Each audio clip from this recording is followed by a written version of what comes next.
pahlawan rakyat baru, idola rakyat baru, seorang pejabat baru yang dielu-elukan rakyat sebagai pejuang pembela rakyat, tapi bikin para elit politik ketar-ketir. Ya, dialah Menteri Keuangan Purbaya. Gebrakan-gebrakan langkahnya bikin para elit politik ketar-ketir, tapi kebijakan-kebijakannya pro rakyat. Ya, pernahkah kita melihat pejabat yang justru dibenci karena membela rakyat sendiri? Ya, di negeri ini keberpihakan pada rakyat kecil seringkali dianggap gangguan, dan kini gangguan itu bernama Purbaya. Ketika Menteri Keuangan baru itu bicara lantang, tidak akan menambah pajak baru untuk rakyat.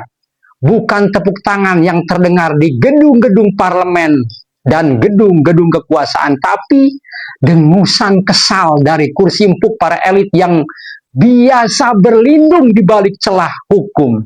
Ia menolak teks amnesti, pengampunan dosa bagi para pengemplang pajak besar. Kalau sudah bayar pajak, jangan diganggu, katanya. Tapi kalau belum bayar pajak, saya akan kejar.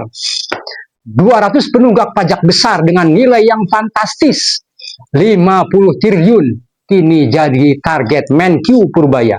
Rakyat kecil tersenyum lega, tapi para raja meja mudar ekonomi mulai gelisah.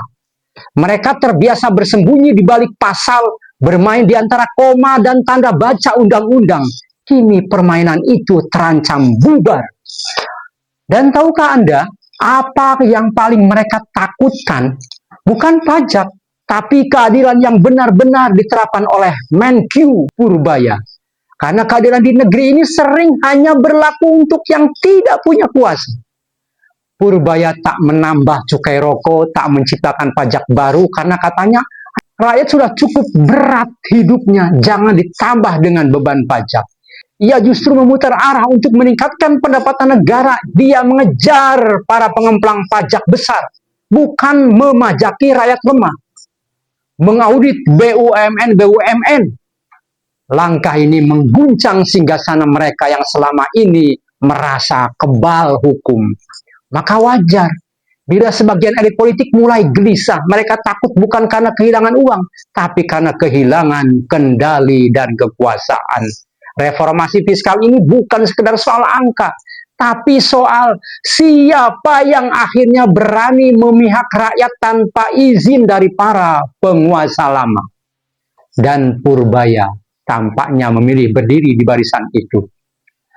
Di negeri yang begitu terbiasa dengan kompromi, orang jujur sering dianggap ancaman, orang tegas disebut pembangkang, dan orang yang memihak rakyat akan selalu dituduh punya agenda tersembunyi. Tapi biarlah, selama kebijakannya membuat yang kecil bisa bernafas dan yang besar berhenti menindas, maka mungkin untuk pertama kalinya kita menyaksikan seorang pejabat yang benar-benar bekerja bukan untuk kekuasaan, tapi untuk keadilan.